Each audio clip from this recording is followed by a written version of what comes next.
الشيطان الرجيم. قال الله تبارك وتعالى: يا أيها النبي إنا أرسلناك شاهدا ومبشرا ونذيرا وداعيا إلى الله بإذنه وسراجا منيرا. وقال الله تعالى: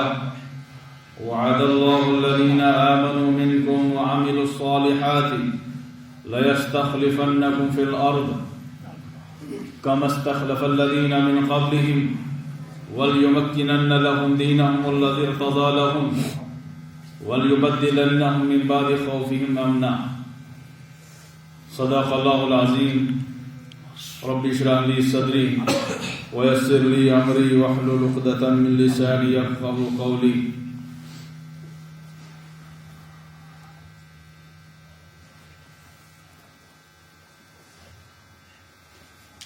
سامعین محترم، اللہ رب العالمین نے اس آیت مبارکہ میں جو سورہ احزاب کی آیت ہے، رسول اکرم صلی اللہ علیہ وسلم کی جو صفت بیان فرمائی ہے، جو لقب دیا ہے، وہ یہ ہے کہ اے نبی صلی اللہ علیہ وسلم، ہم نے آپ کو گواہ بنا کر بھیجا ہے۔ انا ارسلناک شاہدا ومبشرا ونذیرا، آپ کو ہم نے گواہ بنا کر بھیجا ہے، خوشخبری سنانے والا بھیجا ہے، اور اللہ سے ڈرانے والا بنا کر بھیجا ہے۔ وداعیا الی اللہ باذنہ وسراجا منیرا، اور اللہ نے اپنے حکم سے آپ کو داعی بنا کر بھیجا ہے اور چمکتا ہوا سورج بنا کر اللہ نے آپ کو دنیا میں بھیجا ہے۔ انبیاء علیہ الصلوۃ والسلام کو اللہ تعالیٰ نے دنیا کے لیے روشنی بنا کر بھیجا۔ روشنی کی مختلف سطح ہوتی ہیں، روشنی لیمپ کی بھی ہوتی ہے، روشنی بلب کی بھی ہوتی ہے، روشنی چھوٹے چھوٹے ستاروں کی بھی ہوتی ہے، بڑے بڑے ستاروں کی بھی ہوتی ہے، چاند کی بھی ہوتی ہے اور سورج کی بھی ہوتی ہے۔ لیکن ان سب سے بڑھ کر جو روشنی ہے وہ سورج کی روشنی ہے۔ جس طریقے سے روشنی کے مختلف درجات ہوتے ہیں، اسی طریقے سے انبیاء علیہ الصلوۃ والسلام کی نبوت کے بھی مختلف درجات تھے۔ کسی کو اللہ تعالیٰ نے خاندان کے لیے نبی بنا کر بھیجا، ان کی نبوت اس خاندان کے دائرے تک محدود رہی۔ کسی نبی کو اللہ تعالیٰ نے قبیلے کی ہدایت کے لیے بھیجا، اس نبی کی جو ہدایت تھی، جو روشنی تھی، وہ اس قبیلے تک محدود رہی۔ کسی نبی کو اللہ تعالیٰ نے ایک علاقے کے لیے نبی بنا کر بھیجا، اس نبی کی جو روشنی تھی، جو ہدایت تھی، وہ اسی علاقے تک محدود رہی۔ کسی نبی کو اللہ تعالیٰ نے ملک کے لیے نبی بنا کر بھیجا، اس نبی کی نبوت اس ملک تک محدود رہی۔ لیکن جناب احمد مجتبیٰ حضرت محمد مصطفیٰ صلی اللہ علیہ وسلم کو اللہ تعالیٰ نے جو نبوت عطا فرمائی ہے، وہ پوری دنیا کے لیے اور قیامت تک کے لیے نبوت ہے۔ جیسے سورج کی روشنی دنیا کے تمام خطوں کے لیے ہے، شہر میں رہنے والے کے لیے بھی، دیہات میں رہنے والے کے لیے بھی، مشرق میں رہنے والے کے لیے بھی، مغرب میں رہنے والے کے لیے بھی، کالے کے لیے بھی اور گورے کے لیے بھی، امیر کے لیے بھی اور غریب کے لیے سورج کی روشنی برابر ہے۔ اسی طریقے سے رسول اکرم صلی اللہ علیہ وسلم کی جو نبوت ہے، وہ پوری دنیا کے لیے، پورے عالم کے لیے نبوت ہے۔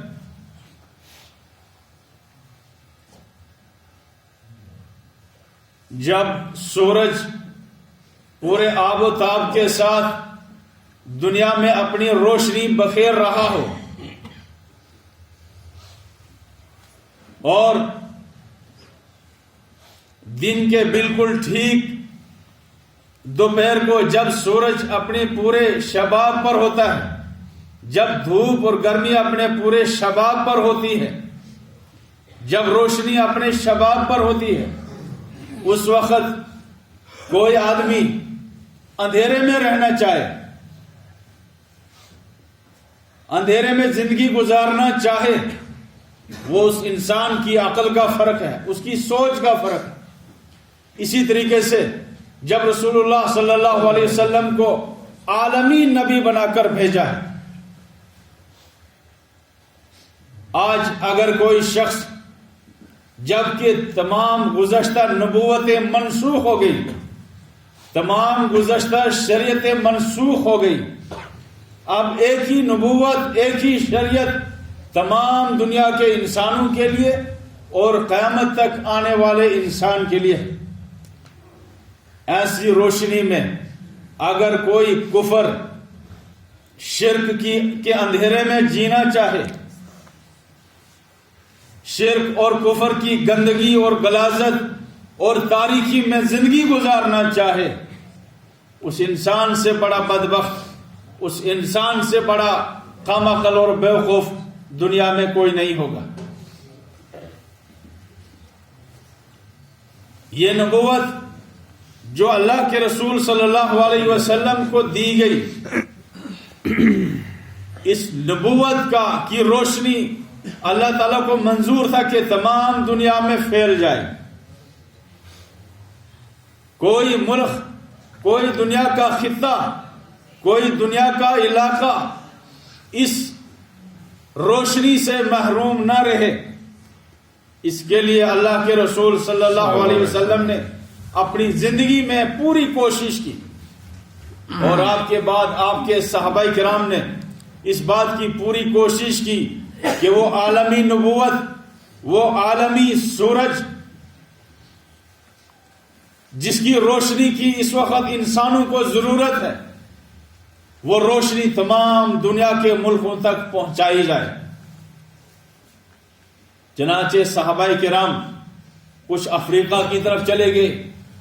کچھ روم اور فارس کی طرف چل گئے، کچھ کسی اور ملک کی طرف چل پڑے اسی روشنی کو لے کر۔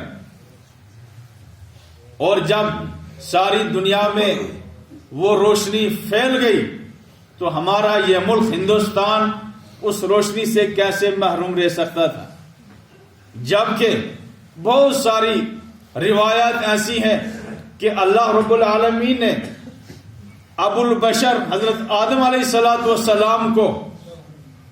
اسی ملک کے ایک جزیرے سرندیپ میں اتارا ہے۔ حضرت علی، حضرت عائشہ، تقریباً 25 صحابہ کرام یہ روایت بیان کرتے ہیں کہ اللہ رب العالمین نے آدم علیہ السلام کو جب جنت سے نکالا ہے تو اس جزیرے میں، اس ملک کے ایک جزیرے میں سرندیپ، جو اس وقت ہندوستان صرف ایک چھوٹا سا ملک نہیں، ایک بہت بڑا وسیع ایک ملک تھا، اور شری لنکا بھی اسی ملک میں شامل تھا۔ شری لنکا کے ایک جزیرے سرندیپ میں حضرت آدم علیہ السلام کو اتارا۔ روایت میں آتا ہے، امام طبرانی روایت کرتے ہیں کہ جب اللہ رب العالمین نے آدم علیہ السلام کو اس سرزمین پر اتارا اور حضرت حوا کو اللہ رب العالمین نے جزیرے عرب میں اتارا، تو آدم علیہ السلام پریشان رہتے تھے۔ پھر جزیرہ نما عرب میں ان دونوں کا اجتماع ہوا، وہاں سے نسل انسانی بڑھنی شروع ہو گئی۔ بہرحال اس ملک کی خوش قسمتی اور فضیلت کے لیے یہ بات کافی تھی کہ ابو البشر حضرت آدم علیہ السلام کو اللہ تعالیٰ کا جو سب سے پہلا خلیفہ تھا روئے زمین پر، وہ اس ملک کے ایک جزیرے میں اللہ رب العالمین نے اتارا۔ چنانچہ صحابہ کرام نے اس بات کی کوشش کی کہ اس ملک میں بھی دین کی شمع روشن ہو، اور رسول اکرم صلی اللہ علیہ وسلم کی اس دنیا سے جانے کے صرف 5 سال کے بعد حضرت عمر کے دور میں صحابہ کرام اس ملک میں پہنچے۔ طائف کا ایک قبیلہ تھا، قبیلہ ثقیف، اس کا ایک شخص تھا جس کو حضرت عمر نے بحرین کا گورنر مقرر کیا۔ عثمان ابن ابی العاص کو حضرت عمر نے بحرین کا گورنر مقرر کر کے بھیجا، اور حضرت عثمان بن ابی العاص نے اپنے بھائی حکم ابن ابی العاص کو گجرات کے لیے روانہ کیا، اور پھر آہستہ آہستہ 25 صحابہ کرام اس ملک میں پہنچے، کچھ گجرات میں، کچھ کیرلا میں، کچھ کرناٹک میں، مختلف جگہوں پر وہ صحابہ کرام پہنچے۔ مقصد ان کا دین پھیلانا تھا، کفر اور شرک کی غلاظت اور تاریکی کو دور کرنا تھا، اور وہ روشنی جس کو لے کر اللہ رب العالمین نے محمد الرسول اللہ صلی اللہ علیہ وسلم کو لے کر بھیجا تھا، اس چراغ کی اور روشنی اس ملک میں پہنچانے کے لیے ان صحابہ کرام نے اس ملک میں قدم رکھا۔ پھر اس کے بعد 12 صحابہ کرام حضرت عمر کے دور میں یہاں پہنچے، 8 صحابہ کرام حضرت عثمان کے دور میں پہنچے، 3 صحابہ کرام حضرت علی کے دور میں پہنچے، کچھ صحابہ کرام حضرت معاویہ کے دور میں پہنچے، اور ایک صحابی یزید کی دور خلافت میں اس ملک میں پہنچے۔ ان صحابہ کرام نے یہاں تجارت شروع کی، انہوں نے اپنے اخلاق کا نمونہ پیش کیا، انہوں نے اپنی امانت داری اور پاک بازی اور اچھی نیت اور بہترین جو نمونہ رسول اللہ صلی اللہ علیہ وسلم نے ان کو بنایا تھا، اس نمونے کو لے کر یہاں آئے، اور انہوں نے وہ نمونہ یہاں پیش کیا۔ اور کہتے ہیں کہ جیسے مقناطیس لوہے کے ذرات کو اپنی طرف کھینچتی ہے، اسی طریقے سے ان صحابہ کرام نے اپنا جب نمونہ پیش کیا تو یہاں کے لوگ ان کے ساتھ ویسے ہی چپک گئے۔ ان صحابہ کرام نے ان لوگوں کو جن پر یہاں کے راجاؤں اور مہاراجاؤں نے طرح طرح کا ظلم ڈھا رکھا تھا، طرح طرح کے ٹیکس ان پر عائد کر رکھے تھے، یہاں کی انسانیت پریشان تھی، ان صحابہ کرام نے ان کو روشنی دکھائی، اور چلتے چلتے ایک بہت بڑی تعداد اس دائرے میں داخل ہو گئی۔ اور پھر سن 93 ہجری میں محمد بن قاسم اس ملک میں تشریف لائے ہیں، اور یہاں پر ایک اسلامی نظام کی انہوں نے بنیاد ڈالی۔ وہاں سے اس ملک کی ایک نئی شروعات ہو گئی، امن، سلامتی، بھائی چارہ یہاں کا شروع ہو گیا۔ اور اس کے بعد پھر سلطان محمود غزنوی، سلطان شمس الدین التمش، اور بہت ایک بڑی تعداد مسلم حکمرانوں کی رہی، جنہوں نے اس ملک کو بہت کچھ دیا، امن قائم کیا، بھائی چارہ یہاں قائم کیا۔ یہاں کے راجاؤں اور مہاراجاؤں نے جو ظلم اور زیادتیاں کر رکھی تھی، ان ظلم اور زیادتیوں سے ان کو باہر نکالا، دنیا کی تنگی سے ان کو باہر نکالا، اور پھر مسلمانوں نے اس ملک کو امن دیا، بھائی چارہ دیا، ترقی دی، اقتصادی خوشحالی دی، لال قلعہ دیا، تاج محل یہاں مسلمانوں نے دیا، قطب مینار مسلمانوں نے دیا، اور ہزاروں یادگاریں اس ملک میں چھوڑی ہیں۔ اور یہ ملک ایسی خوشحالی کی راہ پر گامزن تھا کہ اس ملک کو سونے کی چڑیا کہا جاتا تھا، لیکن اللہ تعالیٰ کا کرنا یہ ہوا کہ جب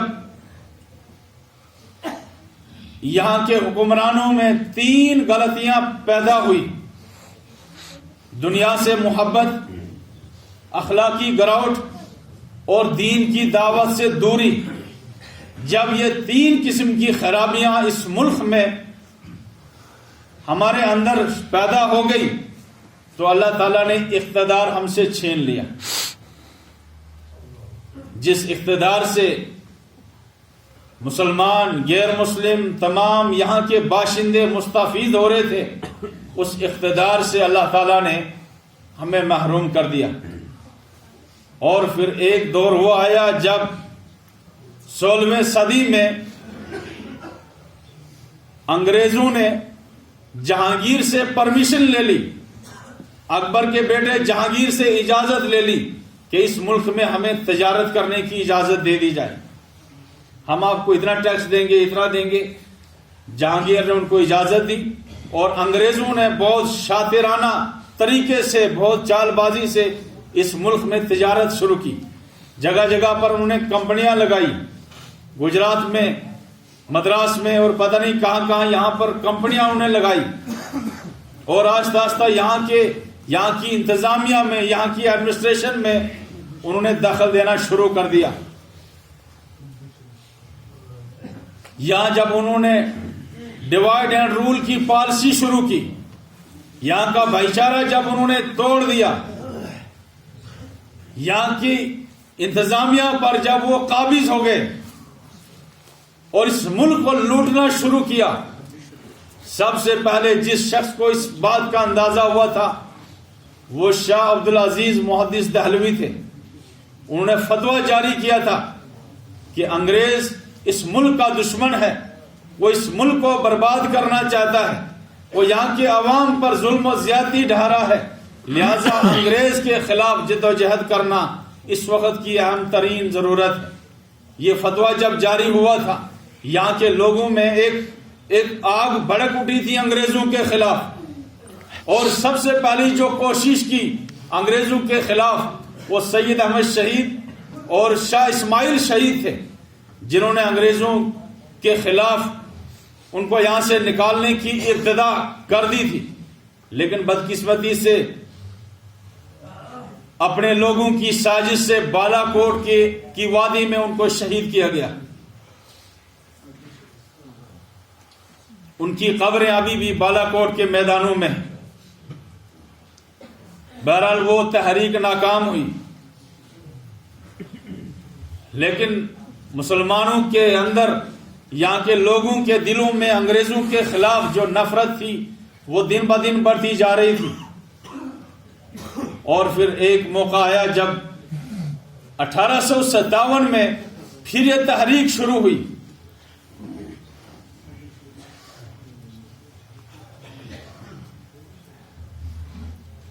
ایک بہت بڑے بزرگ تھے اللہ والے، حاجی امداد اللہ مہاجر مکی، انہوں نے اس تحریک کی قیادت شروع کی، جس میں مولانا قاسم نانوتوی، مولانا رشید احمد گنگوئی، مولانا جعفر تھانیسری، حافظ ضامن شہید اور ہزاروں علماء اس میں شریک ہوئے، اور ہندو اور مسلمانوں نے ایک تحریک مل کر شروع کی انگریزوں کے خلاف، لیکن وہ تحریک بھی ناکام ہو گئی، اور اس تحریک کی ناکامی کا سب سے بڑا نقصان مسلمانوں کو ہوا۔ 2.5 لاکھ مسلمان انگریزوں نے شہید کر دیے، 51,000 علماء کو شہید کیا گیا، صرف دہلی کے اندر 500 علماء کو پھانسیوں پر لٹکایا گیا۔ انگریز کہتا ہے کہ جب میں نے دیکھا ہے تو دلی کی چاندنی چوک سے لے کر پشاور کی جامع مسجد تک راستے میں کوئی درخت ایسا نہیں تھا جس پر پھانسی کا پھندا نہ لٹکایا گیا ہو اور اس پر کسی عالم کی لاش نہ لٹک رہی ہو۔ یہ قربانیاں ہم نے دی ہیں۔ آج ہم نے گاندھی کو تو یاد رکھا، سبھاش چندر بوس کو تو ہم نے یاد رکھا. ہمارے کسی آفیسر کو پوچھیں آپ، کسی آپ انٹلیکچوئل سے پوچھیں، آپ کسی اسکالر سے پوچھیں کہ ہم نے اس ملک کے لیے کتنی قربانیاں دی ہیں. ذرا اپنے اسلاف کی قربانیاں بتاؤ ذرا. ہمیں گاندھی کے علاوہ، سبھاش چندر بوس کے علاوہ اور کوئی ہمیں یاد نہیں ہے، جبکہ قربانیاں ہم نے دی ہیں. دوسری قوموں کو انگریزوں کے خلاف لڑنے کے لیے ہم نے اکٹھا کیا ہے. بہرحال سب سے بڑا نقصان ہم نے اٹھایا کہ 2.5 لاکھ مسلمانوں نے قربانیاں دی. آج آپ 26 جنوری کے موقع پر جائیں، 15 اگست کے موقع پر جائیں،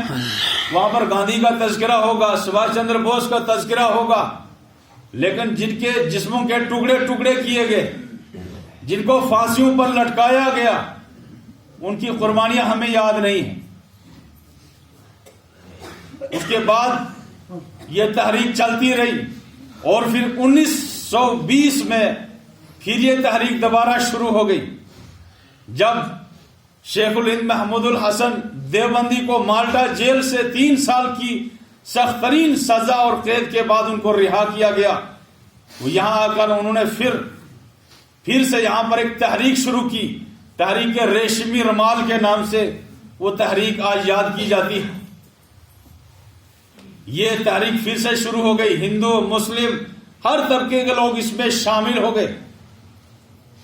اور پھر ایک تحریک شروع ہو گئی. ٹھیک اس وقت جب 1942 میں عالمی جنگ چل رہی تھی اور اس وقت دوبارہ شیخ الہند کو یہاں گرفتار کیا گیا اور یہاں کے ہزاروں لیڈروں کو انگریزوں نے قید کر لیا. ان کے خلاف یہاں کے لوگوں میں غصہ بھڑک اٹھا. یہاں کے ریلوے اسٹیشنوں کو آگ لگائی گئی، ریل کی پٹریاں اکھاڑ دی گئی، یہاں کے تھانے جلائے گئے، یہاں کے گورنمنٹ کے ادارے جلا دیے گئے. ایک امنگ پیدا ہو گئی، ایک نئی تحریک شروع ہو گئی. اور اس وقت شیخ الاسلام حسین احمد مدنی نے ایک فتویٰ دیا کہ انگریز کی فوج میں بھرتی ہونا حرام ہے. اس کی پاداش میں ان کو گرفتار کیا گیا. انگریز جج کی عدالت میں ان کو پیش کیا گیا. انگریز جج ان سے پوچھتا ہے، حسین احمد مدنی تم نے ایسا فتویٰ دیا ہے، تم نے ایسا بیان دیا ہے؟ کہا بالکل دیا ہے. کہا تجھے پتا اس کی سزا کیا ہے؟ حسین احمد مدنی نے کہا کہ میں پہلے بھی یہ بیان دے چکا ہوں، ابھی بھی یہ فتویٰ دیتا ہوں اور آئندہ بھی یہی فتویٰ دوں گا